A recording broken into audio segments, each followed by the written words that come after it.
E vamos falar um pouquinho mais sobre o tratamento desses bichos, Júlio. Legal. Porque o que acontece? Até aqui em São Paulo nós fomos um pouquinho da corrente, mas você sabe uma coisa que eu arrumo briga na rua? Sabe o que é? Eu já imagino. Ver cachorrinho Solto, passeando. Não?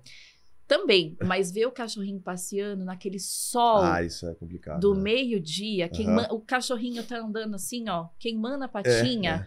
Eu perdi as contas de quantas vezes eu parei e comecei a dar um sermão no dono.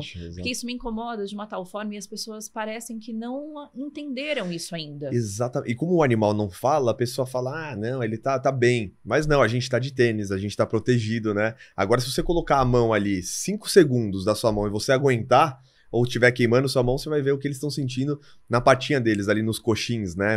Nos dedinhos dele. Porque realmente queima, machuca. E muitas vezes o cachorro, ele nem fala, ele não expõe nenhum sentimento ali naquele momento. Então, a gente acha que tá tudo bem, mas não. Na verdade, às vezes eles começam a andar mais rápido também, querendo voltar mais rápido por conta da dor realmente da queimando ali. Então, é muito importante, principalmente aqui, né, que é um calor absurdo aqui no nosso país tropical, a gente prestar atenção nos horários também de passeio. Então, de manhã, final da tarde, eu faço sempre, eu tenho uma rotina também com os cachorros de passear bem cedo com eles ou final da tarde. Ou se for de tarde, assim, nesse horário, vai num lugar que tenha sombra, vai num parque, num lugar cercado que tenha grama, né, que não vai queimar, mas no asfalto é complicado. E eu já peguei várias pessoas também fazendo isso, e é a mesma coisa, falei com elas, tentei, só que muitas pessoas não são tão receptivas, né? Não, mas tá tudo bem. Você fala, não, tá tudo bem pra você, pra ele não tá, né? Tá queimando, coloca sua mão aí no asfalto pra você ver. Aí você tem que explicar para as pessoas se conscientizarem, né? Porque nós entendemos que pelo menos as pessoas estão pensando fazer um bem pro cachorro que é passear, porque muitos nem fazem esse tipo de passeio com o cachorro. Tem um cachorro e deixa dentro de casa, né? Dificilmente sai para passear. Nós entendemos que quem está passeando com o cachorro está tentando fazer um bem para o seu bichinho. Só que, como o Júlio falou, se atente ao horário, de manhãzinha, final da tarde, vá para lugares que são fresquinhos também, porque eles ficam muito próximos do chão, né, Júlio? E fica quente. Demais. Para respirar até difícil, né? É até difícil. Ainda mais, principalmente, como os cachorros de pequeno porte, que estão mais próximos, o focinho mais próximo do chão também. Então, isso dificulta muito a respiração, o cachorro já fica ali naquele... Então, assim, é muito importante a questão do horário. Às vezes a pessoa não tem... não tenho de manhã, tenho à noite. Dá um passeio. É melhor você esperar e dar um passeio à noite do que num horário desse, que vai ser mais prazeroso pro cachorro e visando a qualidade de vida, a saúde dele, né? É isso aí. E não se esqueçam da água e da sacolinha, caso seus bichinhos façam as necessidades na rua, né? Isso é super importante. Eu sempre dou essa dica pro pessoal, né? Deixar os plastiquinhos ali, deixa ali na porta de saída da sua casa, no carro, onde quer que seja, porque é importante, né? Porque às vezes, a gente que passeia com cachorro, a gente sabe, tá andando na rua, a gente vê lá fezes ali, fezes lá, é complicado, né? Sim. Além da sujeira, e eu sempre falo, né? Eu sempre deixo no bolso, então, às vezes eu vou lavar uma roupa, aí me ligam, tem umas coisas aqui no seu bolso, um monte de plastiquinho que eu deixo lá, vou deixando em várias calças para não ter erro, então isso é importante mesmo. Sim, e da onde surgiu esse seu amor pelos bichos? Porque assim, de forma geral, todos gostam, há exceções. Sim. Mas você vai um pouco além, você atua realmente para o bem-estar dos animais no geral. Vou até além de pets, como nós estávamos conversando, né? Da onde que surgiu isso? Que você tem, só para quem não sabe, ele é pai de 40 cachorros. Só 40. Exatamente, a família canina em casa é bem grande.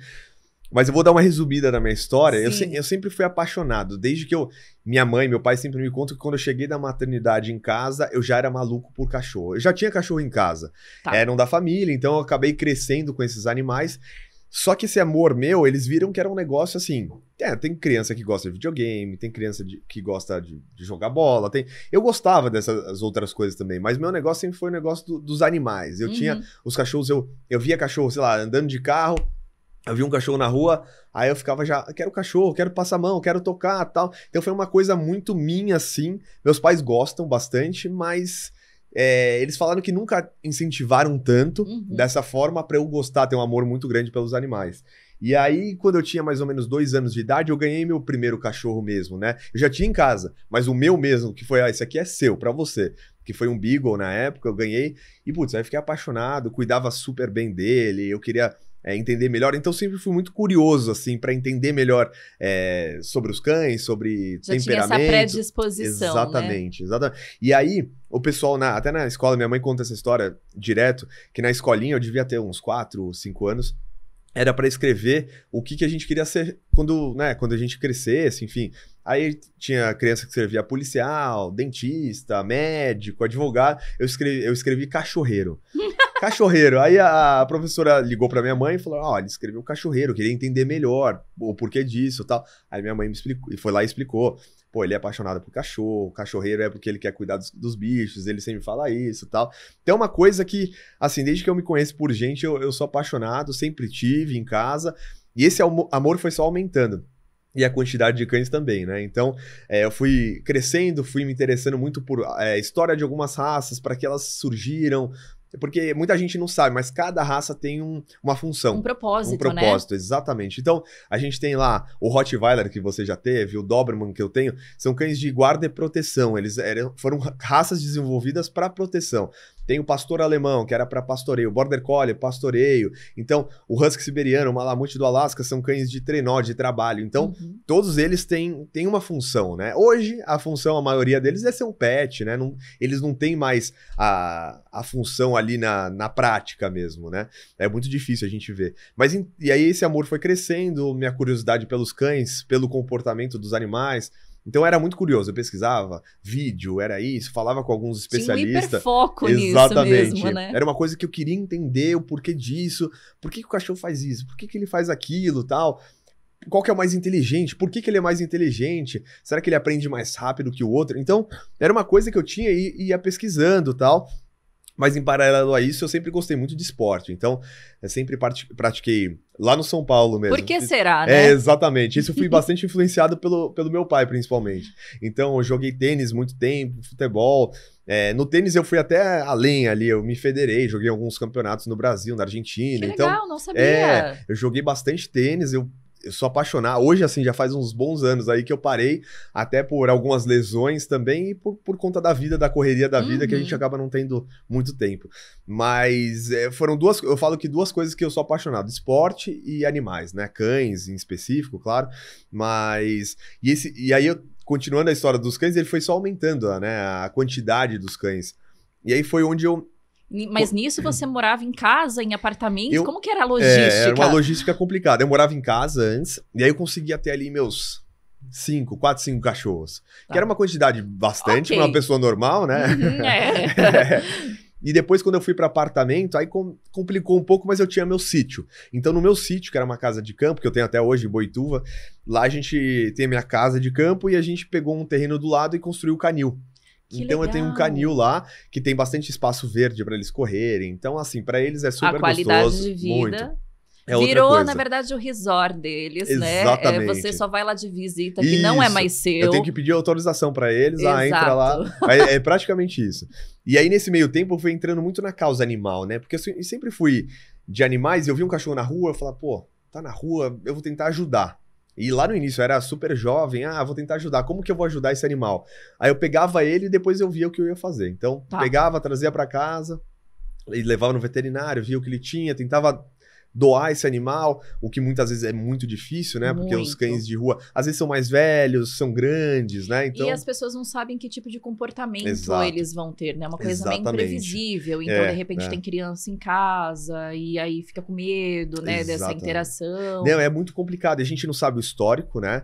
Desse animal, o que ele sofreu de maus tratos, que traumas que ele leva para a vida dele. Então, se ele tiver um estímulo diferente, como que ele vai reagir, né? Então, pode ter isso também, isso é complicado. Então, o que a gente faz hoje, eu entrei muito na causa animal, a gente resgata, a gente recebe denúncia de maus tratos, de abandono, direto, assim, eu falo que no meu Instagram eu recebo pelo menos 5 por dia denúncia de maus tratos.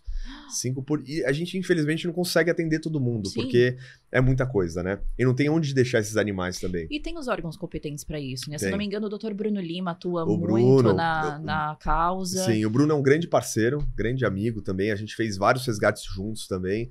É um cara muito legal que fez a diferença e foi um dos primeiros ali a entrar nessa causa também, né? Sim. E a gente fez uma entrevista, eu lembro disso há não sei quantos anos atrás, ele estava iniciando também. E aí a gente fez uma entrevista onde ele estava realmente indo para a causa animal, e naquela época não tinha ninguém, né? Então ele começou a fazer um trabalho muito legal, inclusive ele tá lá no Sul agora ajudando também. Então a gente tá sempre em sintonia aí para resgatar os animais, mas é um processo. As pessoas às vezes me pedem, você consegue resgatar um animal aqui? Só que é um processo, né? Você resgata, a parte mais fácil é você ir lá e tirar o cachorro daquela situação. Beleza, se tirou, aí você tem que levar no veterinário. Beleza, aí tem veterinário, exame, aí tem que castrar esse animal, ver o que ele precisa. Aí você faz uma porrada de exames, né? Aí depois disso, onde esse animal vai ficar nesse tempo? Aí se você tiver um espaço em casa, você fala, vamos deixar aqui. Só que assim, eu tenho quase 40 cachorros. Os institutos, as ONGs estão todas cheias. Então é complicado, porque as ONGs não estão atendendo, porque elas atendem por demanda, né? Saiu um, eles colocam um lá. Mas se não sai nenhum, eles não conseguem colocar mais. Então, e é um trabalho custoso, né? Porque tem a parte do veterinário, disso, daquilo. Geralmente os cachorros estão com algum problema de saúde, que precisa fazer algum medicamento mais forte, mais caro. A castração, alguma cirurgia, muitos têm tumor, muitos animais são abandonados por conta de doenças, né? Sim. Então é muito complicado. As pessoas, às vezes, a gente vê cada caso, pessoas que passaram a vida toda com aquele animalzinho, aí quando ela tá precisando, o bichinho tá precisando por alguma doença, alguma coisa, eles abandonam, descartam. Aí você fala, pô, como pode, né? Ele foi companheiro a vida toda, 10 anos, não sei, e foi abandonado no momento que ele mais precisava. Sim. Então, assim, é uma realidade muito complicada, principalmente no Brasil. Aqui a gente fica sempre... A gente fala enxugando o gelo, né? Porque a gente tá resolvendo aqui, mas ao mesmo tempo outras pessoas estão abandonando, estão maltratando. E a gente fala, pô, 2024, né? Com tanta informação, internet, né?